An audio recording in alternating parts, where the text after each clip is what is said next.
Tapi selama diskusi, Zikri ini tetap saja melihat sosok-sosok aneh. Mulai dari sosok bungkuk yang ada di pagar, perempuan yang sedang duduk di pinggir kolam renang, sampai sosok perempuan yang ada di atas atap. Hai guys, aku Olivia dan selamat datang kembali di YouTube channel aku. Di video kali ini aku akan membacakan cerita horor yang sempat viral di Twitter beberapa tahun lalu. Dan katanya nih, cerita ini diambil dari pengalaman pribadi, tapi karena di dalam cerita itu tidak disebutkan penulisnya, jadi kita sebut saja namanya dengan Zikri. By the way, semua tempat dan juga nama-nama orang di sini nantinya juga akan disamarkan. Nah, jadi Zikri ini menceritakan pengalaman horornya pada saat ia sedang menginap di villa bersama dengan teman-teman sekelasnya, yang mana villa itu berada di daerah Bogor, Jawa Barat. Tapi sebelum masuk ke ceritanya, jangan lupa untuk like, subscribe, dan juga komen sebagai bentuk dukungan kalian terhadap YouTube channel aku. Oke, tanpa berlama-lama, langsung saja kita masuk ke ceritanya.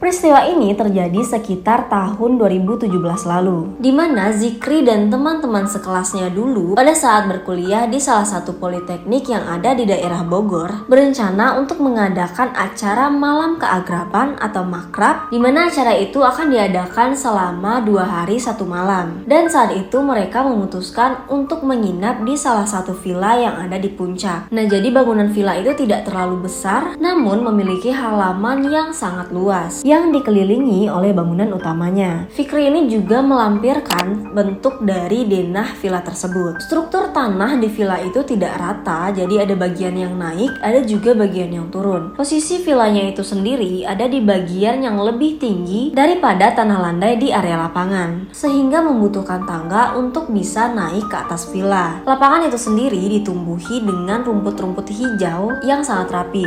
Nah, dari bagian pintu depan itu menyambung ke area belakang, yang mana di bagian belakang itu ada wisma atau villa-villa kecil yang saat itu dalam kondisi kosong. Karena waktu itu jumlah mereka tidak terlalu banyak, yaitu sekitar 57 orang, jadi mereka hanya menempati villa utama yang berada di tengah. Dan villa utamanya itu sendiri dibagi menjadi 2, ada bangunan bagian atas dan juga ada bagian bawah, yang mana dari 2 bangunan itu dihubungkan dengan sebuah tangga yang ada di bagian luar. Di acara itu Zikri ini bertindak sebagai ketua pelaksana. Tapi kebetulan pada saat survei untuk mencari lokasi acara mereka, Zikri ini tidak dapat mengikuti sehingga ia diwakilkan oleh koordinator-koordinator yang lain. Kesan pertama si Zikri ini pada saat pertama kali sampai di villa itu adalah suram. Entah kenapa saat itu ia tidak menemukan kenyamanan di tempat itu, padahal pemandangannya sangat bagus dan lapangannya sangat luas. Bahkan ketika ia sedang memarkir motornya, pandangannya ini langsung tertuju kepada wisma-wisma kecil yang ada di belakang villa utama. Nah, setelah semua anggotanya berkumpul, mereka pun langsung masuk ke dalam villa. Panitia saat itu mendapatkan bagian untuk tidur di kamar tengah yang terhubung langsung ke dapur. Dan saat itu ada 2 kamar untuk panitia cowok dan juga untuk panitia yang cewek. Sedangkan untuk pesertanya ini,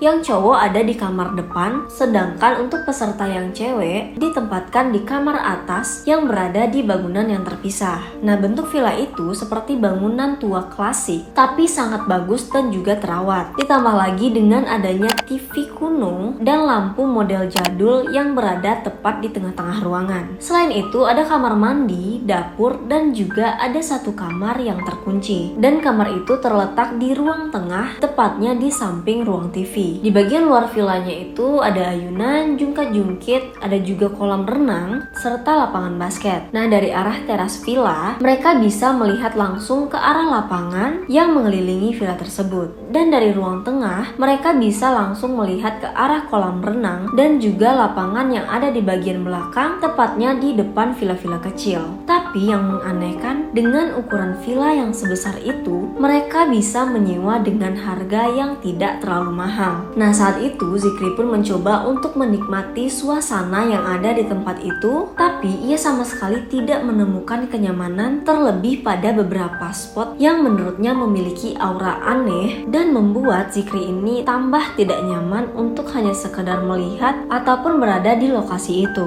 Di antaranya yaitu di area taman, kolam renang, lantai 2, daerah meja makan, ruang tengah, dan juga wisma-wisma kecil yang berada di belakang villa. Villa mereka ini sebenarnya berdekatan dengan pemukiman warga, tapi entah kenapa pada saat berada di dalam villa, mereka sama sekali tidak bisa mendengar keributan dari arah luar. Entah itu suara motor, mobil, ataupun mendengar orang-orang yang berbicara. Villa itu terasa seperti memisah. Saat itu acara mereka ini dimulai pada jam 10 pagi, dan mereka mulai untuk bermain games, makan-makan, berenang, dan juga kegiatan-kegiatan lain sampai akhirnya malam pun tiba. Sebelumnya panitia sudah merencanakan untuk mengadakan jurit malam dengan memanfaatkan lapangan yang luas di bagian depan maupun di belakang yang berdekatan dengan villa-villa kecil. Tapi nih, sebelum memulai acara jurit malam, mereka memulai kegiatan pada malam itu dengan memutar video dokumenter yang berisi tentang aib-aib mereka ketika berada di kampus. Lampu pun saat itu sengaja dimatikan agar proyektornya bisa lebih terang. Dan di tengah gelak tawa teman-temannya yang sedang melihat video-video aib,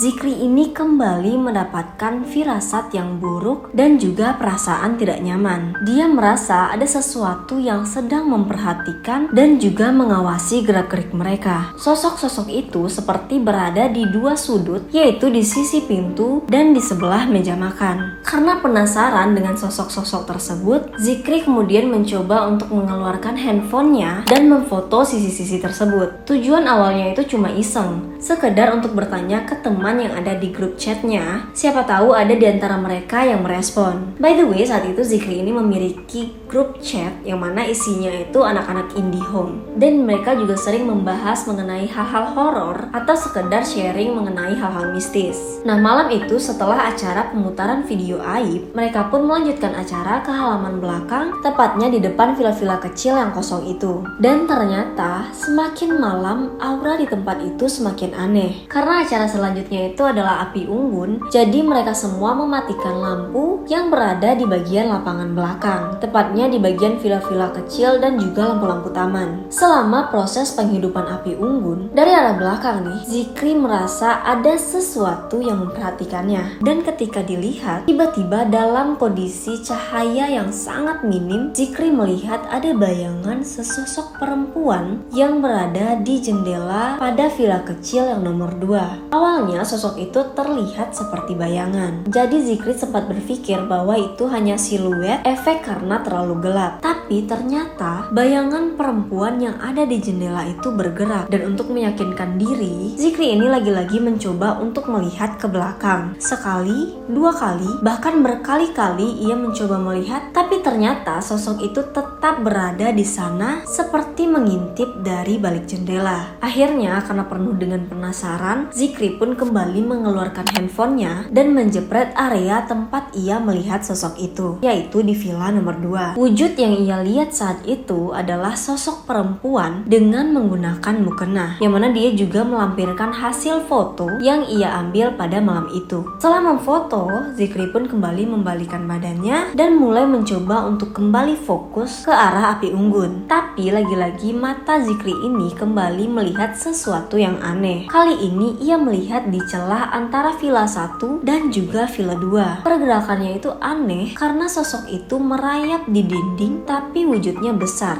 Karena suasana di situ sangat gelap, jadi Zikri ini kembali mencoba untuk memfokuskan matanya, dan yang ia lihat waktu itu adalah sosok yang menyerupai manusia dengan tangan yang sangat panjang seperti laba-laba. Zikri pun kembali mencoba untuk memfoto, tapi setelah itu ia lagi-lagi melihat sesuatu yang aneh seperti seseorang yang besar berdiri di depan pintu villa. Ia juga melihatkan hasil foto yang ia dapatkan malam itu. Tapi untuk foto sosok yang merayap di dinding, HP Zikri tidak bisa menangkap gambar karena sangat gelap. Selama acara api unggun, Zikri ini sama sekali tidak bisa tenang. Ia selalu merasa ada sesuatu yang memperhatikan mereka dari kiri, kanan, depan, dan juga belakang. Seperti semua area di villa itu dipenuhi dengan sosok-sosok. Tapi ia tidak tahu itu apa, hanya saja ia sangat yakin melihat pergerakan atau bayangan seakan-akan ada sesuatu yang mengepung mereka mereka dan memantau dari kejauhan. Nah, karena perasaan gelisah yang dirasakan oleh Zikri, ia pun mulai mengatakan kepada panitia yang lain, "Kayaknya kita mesti batalin acara jurit malam deh. Sumpah kita diawasin dari arah sana. Villa nomor 2, ada cewek di jendela yang merhatiin kita dari tadi. Tapi gue nggak tahu itu benar atau enggak." Panitia pun mulai ikut gelisah, dan satu-satunya orang yang bisa mengkonfirmasi bahwa makhluk-makhluk itu beneran ada adalah salah satu teman mereka yang bernama Firda. Karena kebetulan Firda ini adalah anak Indihome, sehingga ia bisa melihat sesuatu yang tidak bisa dilihat oleh manusia biasa. Saat itu terjadilah percakapan antara Firda dan juga Zikri, yang intinya Firda ini memberitahu bahwa sosok-sosok yang dilihat oleh Zikri benar-benar ada, dan acara jurit malam mereka pun dibatalkan karena takut akan terjadi hal-hal yang tidak diinginkan. Nah, karena acara malam itu batal, jadi semua panitia pun berkumpul di ruang tengah untuk memikirkan acara selanjutnya. Tapi selama diskusi, Zikri ini tetap saja melihat sosok-sosok aneh. Mulai dari sosok bungkuk yang ada di pagar, perempuan yang sedang duduk di pinggir kolam renang, sampai sosok perempuan yang ada di atas atap. Saat suasana malam itu mulai mencekam, tiba-tiba datang laporan dari anak-anak yang lain bahwa Firda sedang muntah-muntah. Panitia pun saat itu langsung datang untuk membantu, dan tidak lama setelah itu Firda pingsan. Firda pun saat itu langsung dibawa ke kamar panitia cewek. Kebetulan saat itu Zikri pun ikut untuk mengantarkan Firda, dan dia lagi-lagi melihat sosok aneh di dalam ruangan itu. Entah itu apa, tapi posisinya berada di dinding dengan bentuk asimetris tidak beraturan. Tak lama setelah itu Firda pun mengalami kejang-kejang, seluruh badannya mulai mengeras dan tangannya ini mengepal kaku, tidak bisa dibuka. Sontak mereka yang ada di kamar pun langsung memegangi Firda sambil mencoba untuk meruqyah Firda, dan perlahan ia pun tenang dan akhirnya tertidur. Karena melihat Firda yang sudah tenang, Zikri pun kembali ke ruang tengah untuk melanjutkan diskusinya bersama dengan teman-teman yang lain. Dan ternyata semakin malam, sosok-sosok yang mengganggu mereka semakin bertambah. Tapi Zikri melihat semuanya itu serba sekilas. Bayang-bayang itu muncul di sekitar Zikri dan membuat hawa di ruangan itu semakin aneh. Bahkan percaya atau tidak, sosok-sosok itu sampai-sampai berada di kerumunan anggota yang lain yang sedang tertidur di lantai. Karena memang acara itu dijadikan acara bebas, sehingga peserta yang lain bebas untuk melakukan apa yang mereka inginkan, entah itu mengobrol, bermain uno, atau sekedar untuk bernyanyi-nyanyi. Bahkan di saat itu Zikri juga melihat ada bayangan yang sedang berdiri di depan pintu yang tertutup tadi. Zikri juga melihat ada sosok wanita yang berbaju merah sedang duduk di pinggir kolam renang, yang saat itu bisa ia pastikan bahwa itu bukanlah salah satu dari teman Zikri. Hari pun kian larut, satu persatu dari mereka pun tertidur dan hanya menyisakan beberapa orang cowok yang sedang bermain uno. Namun setelah Firda ini drop, banyak peserta cewek yang tidak mau tidur di kamar belakang dan memilih untuk tidur bersama-sama di ruang tengah. Alasannya adalah karena suasana di sana semakin terasa mencekam dan juga menakutkan. Ditambah lagi suasana kamarnya itu remang-remang. Zikri pun saat itu tertidur pada pukul 12.30 malam dengan kondisi duduk, karena memang saat itu area lantai di ruang tengah sudah dipenuhi dengan teman-temannya yang sedang tertidur. Tapi untunglah sampai azan subuh berkumandang, tidak ada lagi hal-hal horor yang mereka rasakan. Paginya mereka semua pun kembali melanjutkan schedule yang sudah mereka buat, tapi suasana horor di tempat itu masih saja terasa, dimana Zikri ini lagi-lagi merasakan suasana seperti ia berada di zaman dahulu, yang tergambarkan bahwa di sana ada rumah dan ada anak-anak kecil yang sedang bermain di lapangan. Zikri mengatakan bahwa rasanya itu sangat aneh, seperti berada di dalam mimpi. Akhirnya hari itu serentetan acara makrab pun selesai dan mereka pun pulang ke rumah masing-masing. Tapi ternyata Zikri ini masih memiliki pertanyaan-pertanyaan tentang hal-hal yang ia lihat semalam. Sampai-sampai saat itu ia membuat notes di handphonenya yang berisi tentang apa saja yang ia lihat untuk nanti ia tanyakan kepada Firda. Saat itu Zikri pun menghubungi Firda melalui Line dan mengirimkan serentetan hal-hal yang ia rasakan malam itu di villa kepada Firda. Dan Firda pun ternyata membenarkan sosok-sosok yang dilihat oleh Zikri. Firda juga menjelaskan lebih rinci tentang sosok-sosok tersebut, dimana ia mengatakan kamar panitia cewek ada yang nemplok di dinding dekat jam dinding, bentuknya nggak beraturan, berlendir tapi kepalanya kayak cewek. Pagar samping Wisma yang dekat WC ada kakek tua yang nggak ada kakinya. Lalu di ayunan ada satu cewek yang terlihat sudah dewasa dan juga ada anak kecil. Sudut kolam renang cewek tapi kadang ada di dalam kolamnya. Parkiran motor hitam dan gede banget, mukanya merah. Dekat api unggun kemarin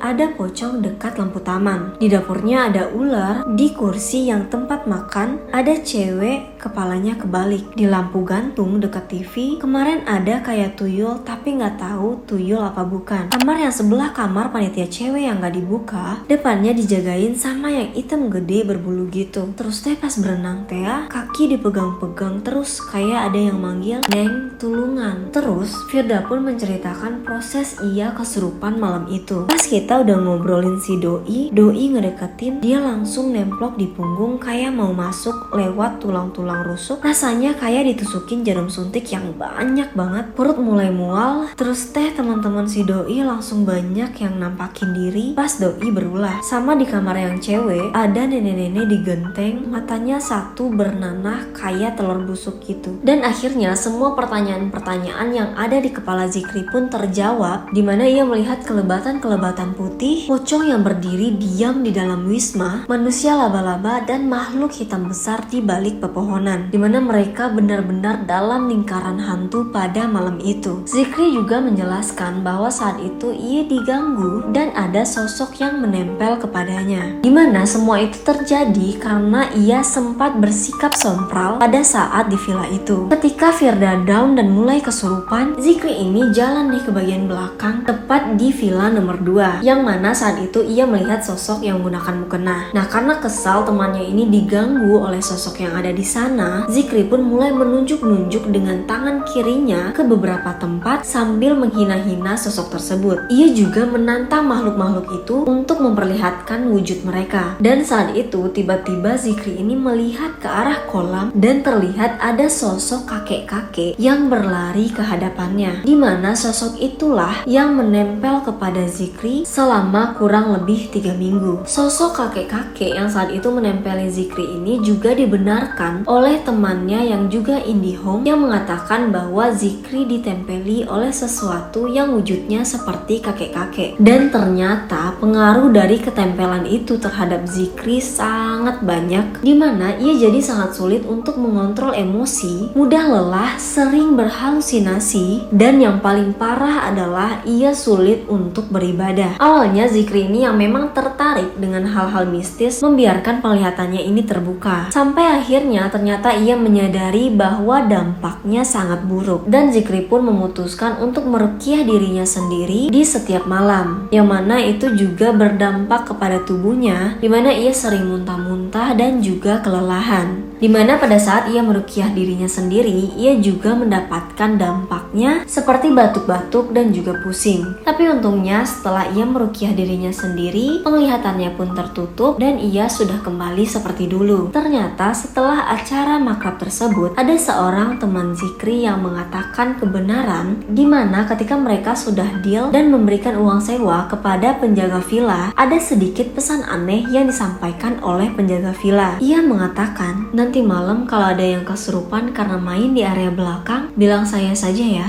Apakah kesurupan di tempat itu sudah biasa?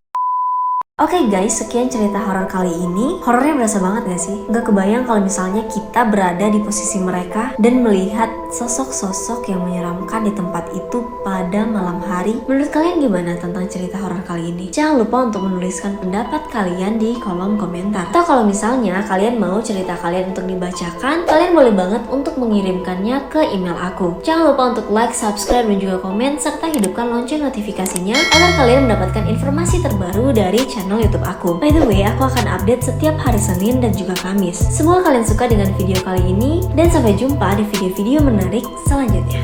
Bye.